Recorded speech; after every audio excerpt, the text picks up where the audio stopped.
balita na kung saan may isang lalaking nasawi na pinagbabaril ng isang armadong lalaki. Makikita natin rito sa litrato kung saan nakahandusay ang isang lalaki na wala ng buhay.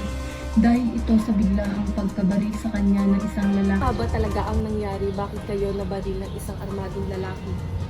Kasi po, yung may dumaan po na isang lalaki na nakamotor at biglang binaril yung kasama ko. Kaya tumakbo ako at nagulat sa nangyari na yun. Maraming salamat sa inyong pagpapahayag. Sa kasalukuyan, siya ay nasa kustodya ng pulisya habang nagpapatuloy ang investigasyon at ang paghahanda ng kaukulang mga kaso. Pinuntahan namin siya kung saan siya nakakulong, ngunit ito ay tumanggi magbigay ng impormasyon. Mula dito sa Palasan, Muntinlupa City, nag-uulat,